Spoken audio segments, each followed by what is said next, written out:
Before we get started, and by the way, Happy New Year. Welcome to the podcast again for 2023.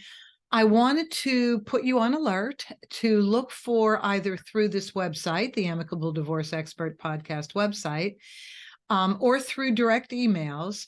I'm going to be teaching with my colleague, Patty McGuire, the positivity influencer. I'm going to be teaching a workshop with her on Tuesday, February 14th, a day of the heart. We're going to be teaching recipe for a heart-healthy divorce. I trademarked this last year because throughout my 10 years of working in divorce mediation and filing, my clients have taught me things that I condensed into 4 ingredients. I call it the recipe for a heart-healthy divorce. If even one of these ingredients is followed by only one spouse, the whole trajectory of the divorce will change to at least be better, if not completely amicable. This will be my premier workshop on it. There is no charge, and I guarantee you will benefit. So I want you to look out for that. All right, today's episode, benefits of mediation during the emotional divorce. So last week we talked about there are 2 divorces. There's the emotional divorce and there is the legal divorce. The emotional divorce should be dealt with before you start filing, because if your emotions aren't addressed, if you're still angry, blaming, in denial, whatever you're feeling that's upsetting, if you don't deal with that before you start filing, it's going to make your life completely miserable. The money you're going to end up spending on attorneys is going to be ridiculous. And then when the money runs out, all of a sudden you'll be able to talk to one another because there's no way to pay for the divorce anymore. So I really want to impress upon you the importance of going through the grieving stages of divorce. There are 7 to 10 grieving stages. So Elizabeth Kubler-Ross, a Swiss-American psychiatrist, wrote a book called On Death and Dying a million years ago. There are 5 stages of grieving when you lose somebody to death. But when you're grieving a divorce, your spouse is still living, and you may have to co-parent with that person. So you have to go through these additional stages like complete shock, followed by fear, followed by apology and forgiveness. It's the only way you're going to make yourself whole again. But there are 7 to 10 stages. Doesn't matter. They have to be dealt with. It's part of the emotional divorce. And normally I have done mediations, as most people have done mediations, after people put their assets and debts down and they're exchanged. I'm starting to get calls from people who want to mediate before they file so that they can be organized and get through the filing process better. And I couldn't put it better myself than a woman by the name of Diane Neumann put it in an article she wrote called The Psychological Stages of Divorce. So I want to read the article to you because honestly, this article is phenomenal. Sit back. The Psychological Stages of Divorce by Diane Neumann, who is a mediator. Rarely is anyone prepared for the end of their marriage. This is almost as true for the spouse who initiates the divorce as it is for the spouse who is being left or being told. Marriages are very difficult to end, and everybody goes through a period of emotional transition, which can be described as a series of stages. Over the years, my work with separating and divorcing couples has shown 5 distinct emotional stages that comprise the divorce transition. These combined stages generally take an average of 3 years, though for some people the period is shorter, while for others it's longer. The stages may occur in a specific order, though they may also blend and overlap. Occasionally, someone skips a stage. The person who wants the divorce is called the initiator spouse, while the person who is not requesting the divorce and usually does not want the divorce is called the non-initiator spouse. The initiator experiences the first stage of divorce while still living with his or her spouse. Typically, this is not true for the non-initiator spouse. This individual begins the first stage after hearing of the divorce or after the couple has physically separated. This difference in the beginning of the transition causes a difference in the length of time it takes each person to complete the 5 stages. And this difference is a major reason why spouses are at different stages as they progress through the divorce process. Stage 1, blaming the spouse. The focus during this stage is on the non-initiator spouse. The initiator blames his or her spouse for all of the past, present, and future problems in their life. Both men and women are obsessively preoccupied with their past marital relationship and often relive scenes from earlier years. And this is pretty basic for everybody. During stage 1, the individual may develop a negative self-image and be easily hurt. She or he appears depressed and sad much of the time and experiences a low energy level. Friends and relatives describe the individual as very upset. The characteristics of a person in stage 1 will differ depending on whether he or she is the initiator or the non-initiator. The initiator is seeking relief from a stressful situation.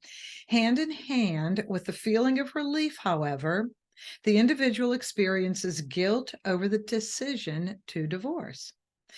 Additional feelings of blame, fear, anger, and depression exist, but are often masked as he or she tries to act as if nothing went wrong. The non-initiator often describes the initiator as stubborn or going through a stage. Sometimes the initiator is not the one who really wants the divorce. For example, Tom knew that if he continued his affair with Susan, his wife Barbara would end their marriage. He continued to see Susan, and his wife finally demanded a divorce. Though she is described as the initiator, she is not the one who initiated the divorce. Tom did by having an affair. Stage 1 is often the first time the non-initiator hears that the relationship is over. A period of disbelief follows, accompanied with a denial of the reality of separation or divorce. Indeed, that person may become divorce opposed, spending all of his or her energy resisting the divorce. The non-initiator feels as though he or she has no control concerning the decision to divorce, and as a result, experiences a helplessness and a lack of control. The individual often reacts as in one of 2 extreme ways, either by letting the initiator make all of the decisions in the separation and divorce, or by taking control and attempting to make all of the decisions. And that really is true. That's the way it goes. This stage is the most difficult of the emotional stages of divorce because of the profound changes, the loss, and the fear of the unknown. A former client described this as, quote, my shell shock months, end quote. This is also a time of diminished parenting.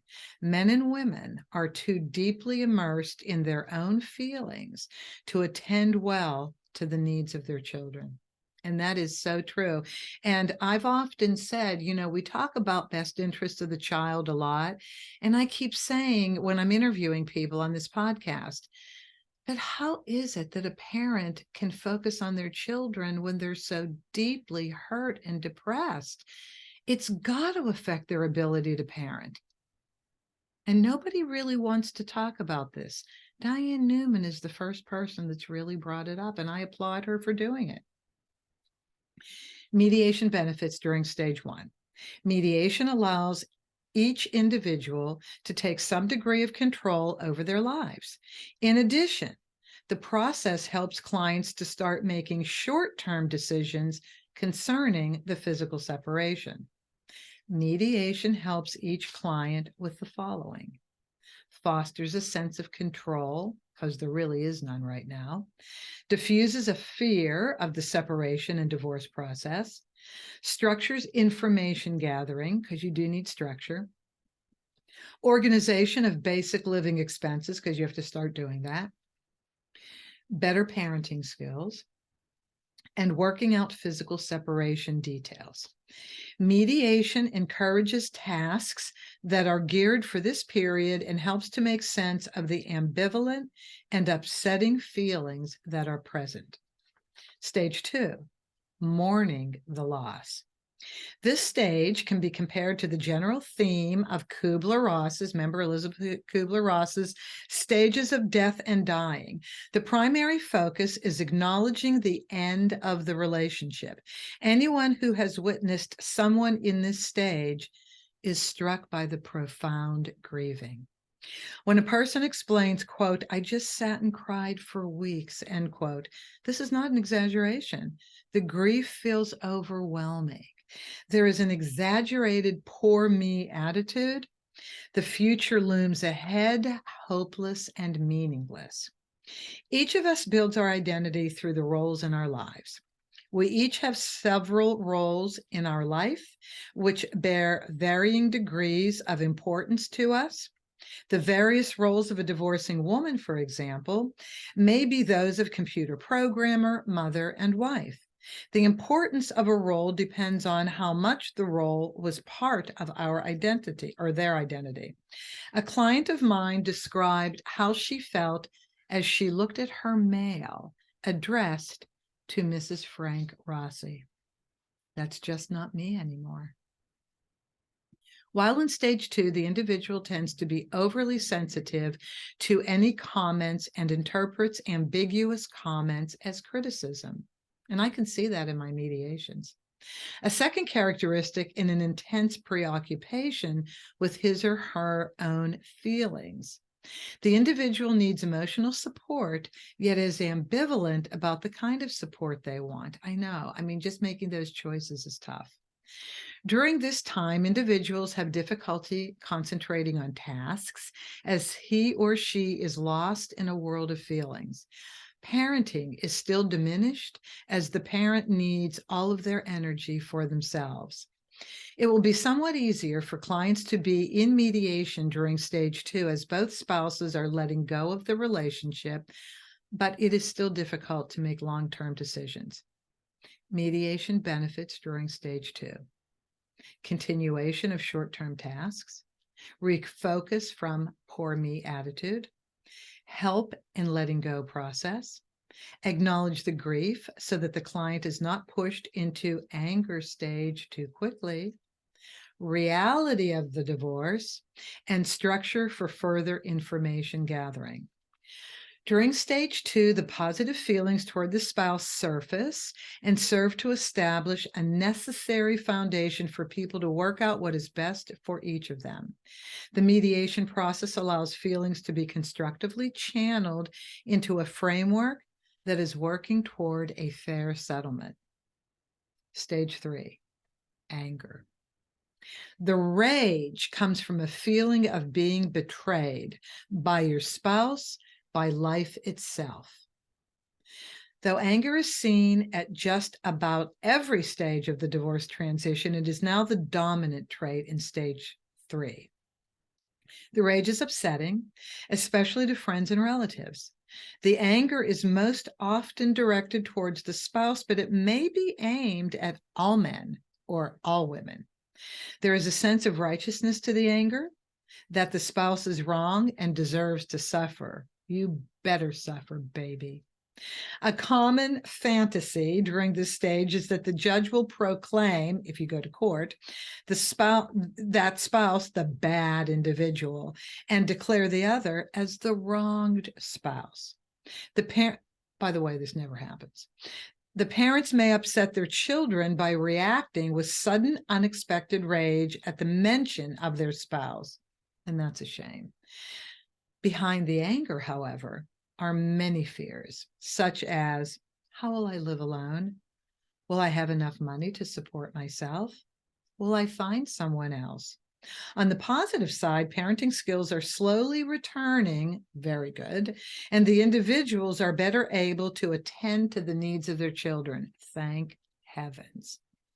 The individual's energy level is higher than at the earlier stages, and there is correspondingly higher self-esteem. Anger and energy are part of the same cycle, and anger means movement.